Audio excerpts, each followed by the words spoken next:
Come quickly! He's calling for his mom!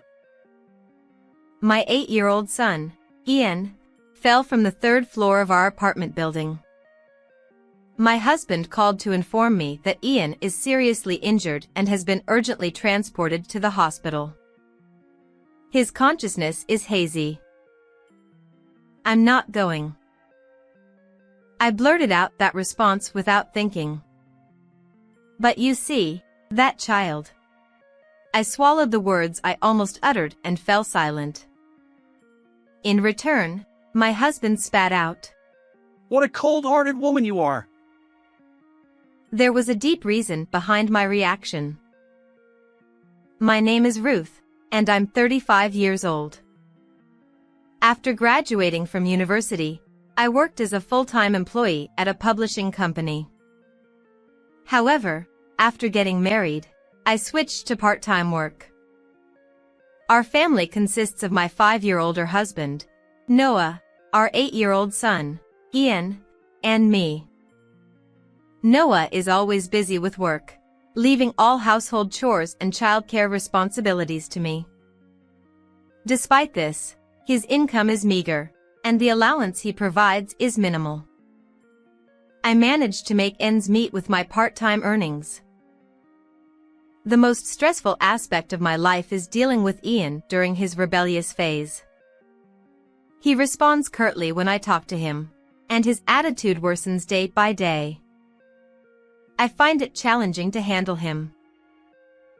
One day, Ian came back from school and started washing his hands, throwing his school bag on the floor.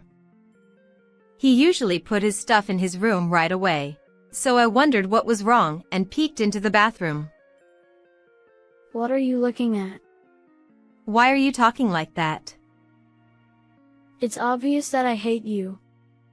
I sighed and tried to tidy up his school bag, but he yelled at me not to touch it. As I was startled by his force, Ian stood in front of me and glared at me. You make it dirty when you touch it. That's too much. Apologize. Shut up. You old hag. I thought this was not good and told him to watch his mouth. But he didn't seem to have any intention of changing his attitude, and he snorted and turned his back on me. That's when I saw blood seeping from his hand. Hey, you're injured. Wait here while I disinfect it. Ian snatched the first aid kit I brought and said it was none of my business, and he disinfected not only his hand but also his scraped knee by himself. What a pain. I thought everyone had this kind of phase and tried to cheer up, and I put the pancakes I made for a snack on the table. He always ate them even when he was angry, because they were his favorite, but he was in such a bad mood that day that he threw them in the trash without touching them. Hey! Don't waste food like that. Then you pick it up from the trash and eat it. He said coldly and took his school bag and locked himself in his room. I thought it would only make him more stubborn if I provoked him more, and I felt empty as I looked at the snack that was thrown away miserably. When Noah came home at night, I talked to him about it, but he only said, I left the childcare to you. And didn't listen to me.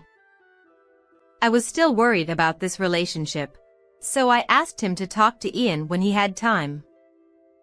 But Noah said, I'm tired. Give me a break. And went straight to the bedroom and fell asleep.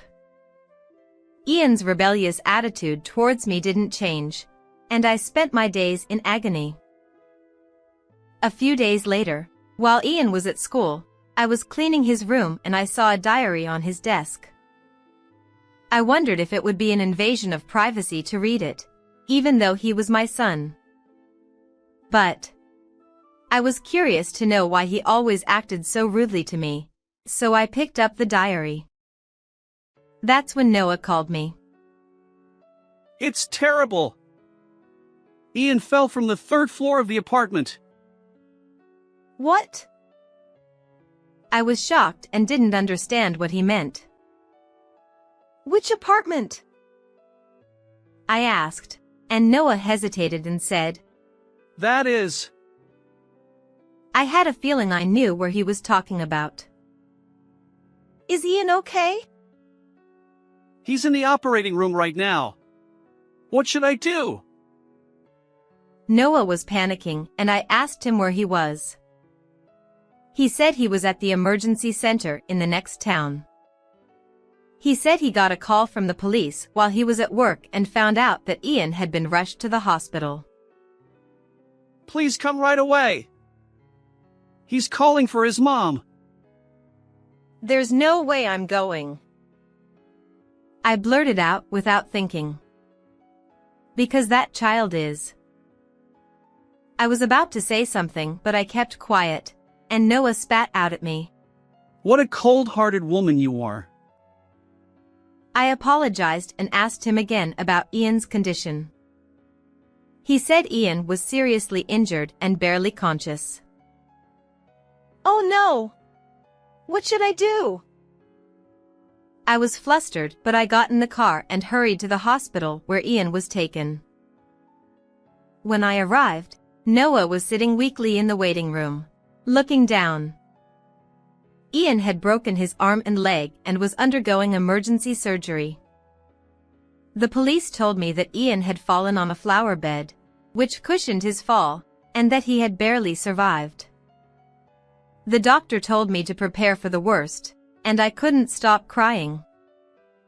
An hour later, as I was waiting in front of the operating room, Ian came out on a stretcher. I ran up to him and called out to him, but he only muttered weakly, Mom? Mom. He was moved to the intensive care unit and the doctor told me. He's in a state of confusion, so we can't say anything yet. We'll do our best. After the nurse explained the admission procedure to me, Noah urged me to go home and get the health insurance card and other things. When I got home, I remembered Ian's diary and looked inside. There I found out why he hated me and the reason behind it. So that's what it was. That's why he was so cold to me. But I couldn't judge everything by Ian's diary alone. Noah said he would contact me if anything happened, so I went to his room and looked for something. I found his old cell phone that he used to use. After charging it, I looked at the phone and exclaimed, "What?" Then I contacted someone right away and found out Noah's secret. I'll grill Noah to the end. With a burning spirit, I went back to the hospital where Ian was. Noah was in the waiting room, doing some calculations on a calculator. Sorry to keep you waiting. How's Ian? He's still not awake. Wait a minute. Why is Karen with you? I contacted her and picked her up. Yes, Karen was Ian's real mother. Ian was calling his mom, Karen. Ian was Noah's child by a former marriage, and we had remarried just a year ago. I briefly explained the situation to the nurse and she took care of it. She took me and Karen to Ian. Noah looked anxious and followed us. When we saw Ian, Karen ran up to him. She held his hand tightly and cried, "Mommy's here. Wake up. I wish I could take your place. You didn't know I wasn't living in that apartment, right?" The truth is, the apartment where Ian fell was the place where he used to live with Noah and Karen when they were married. I knew that right away from the way Noah hesitated when I asked him which apartment it was. According to the police who explained the situation at the hospital, Ian had tried to climb from the first floor to the third floor along the balcony. He had gone to visit Karen, but the front door was not open, so he resorted to such an action. I thought he wanted to see his real mother so badly, and tears ran down my cheeks again. But Noah grabbed Karen's shoulder and glared at her with a sharp look. How dare you come here after cheating on me? That was a misunderstanding. I told you. In the end, your flirty behavior was proven and I got custody of Ian. Just admit it. I had been listening quietly for a while, but I felt a surge of heat in my body and shook off Noah's hand that was holding Karen's shoulder. Then I grabbed Noah's hand and left Karen alone in the intensive care unit. You told me that the reason for the divorce was Karen's affair, didn't you? But you told Ian a different reason, right? As if to tell me to shut up, Noah raised his eyebrows and tried to silence me. I thought he wouldn't tell me the truth like this, so I showed him Ian's diary. It said that I had an affair with Noah and stole him from Karen. And it even said that he had heard it directly from Noah when he asked him the reason for the divorce. Ian must have been angrier at me, who he was told was the mistress, than at his own father. I finally understood why Ian hated me so much. It was your fault. We met after you divorced, right? I couldn't tell him that Karen was cheating on me. It would only hurt him. Oh, there were emails left on your old phone. You asked your friend to seduce Karen, didn't you? And I know that your friend turned you down in the end. At that time, Noah was having an affair with another woman and he even borrowed money to buy her expensive gifts. But he was dumped by the woman and only the debt remained. So Noah divorced his previous wife by making it look like she was cheating and received alimony. This fact was true because he asked his friend by email, so there is no mistake. I also told him that I found Karen's contact information from this phone. And if you can make an excuse, try it, I said, thrusting my cell phone in front of his nose. He clearly turned pale and his eyes darted around. And you made up Karen's affair, right?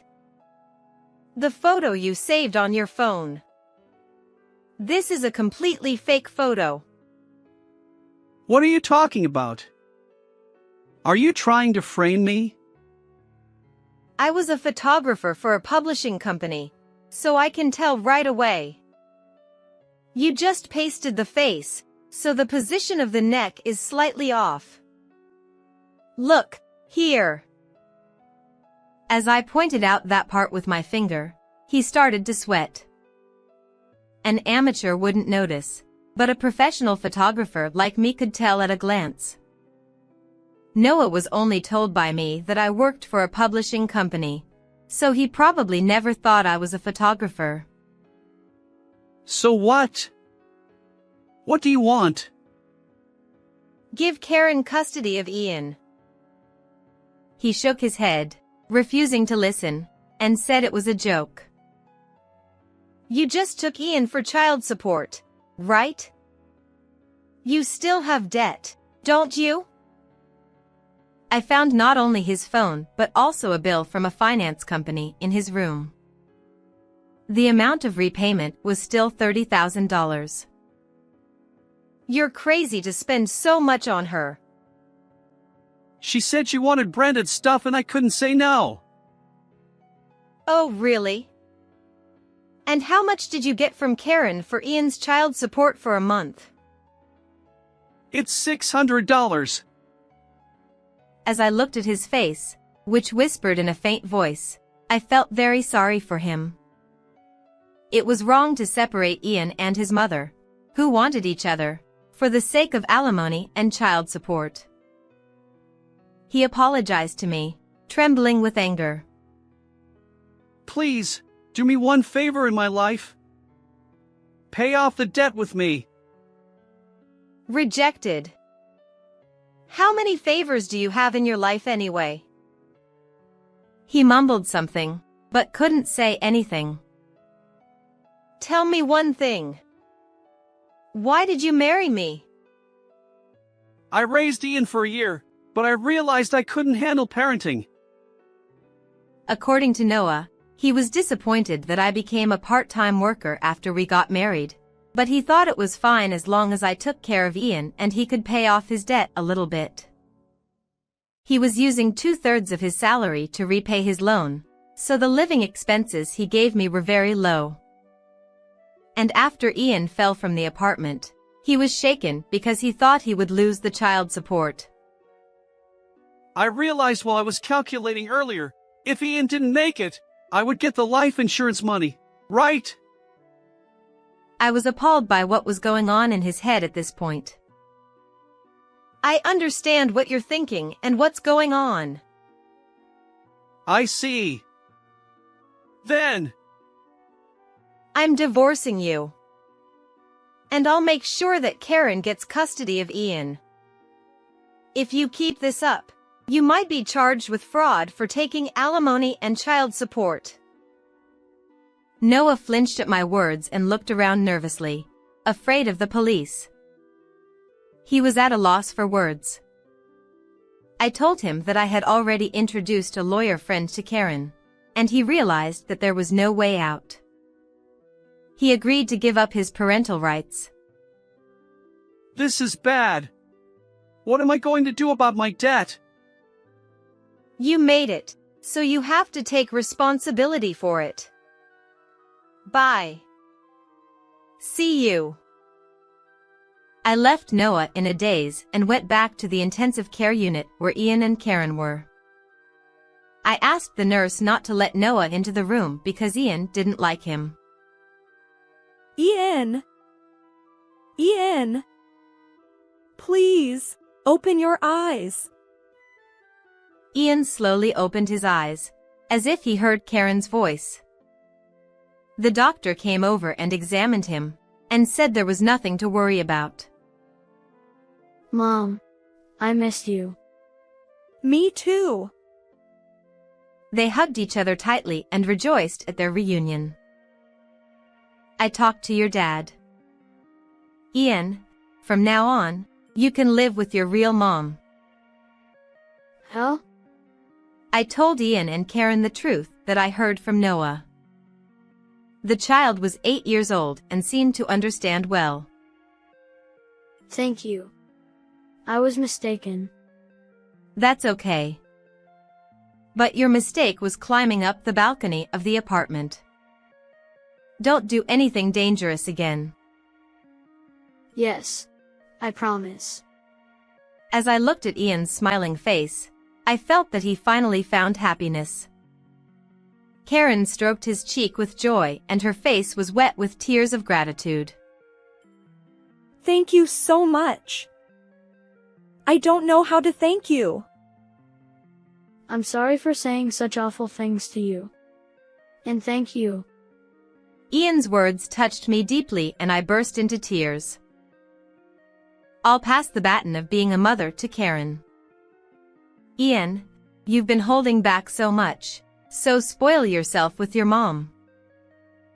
It was hard to part with Ian, who had been Ian for a year, but I thought it was best for them to be together. I gave Karen Ian's insurance card and left the room. I walked past Noah, who was still in the hallway, without looking at him and left the hospital. I officially divorced Noah and claimed $20,000 in compensation. Karen also claimed $35,000 from Noah for the adultery and child support she had paid him. To pay for that, he borrowed money from a high-interest place and ended up defaulting. So he got calls from his company and quit. Now he works and lives at a place introduced by a finance company, paying off his debt. He still has a lot of hardship ahead of him, but it's all his own fault. Later, I got a call from Karen and she said she got custody back and was living with Ian. I went back to being a full-time employee and enjoyed my work. Recently, my photos have been getting attention and I'm having a happy time. How did you like this story? Please subscribe to my channel. See you in the next video.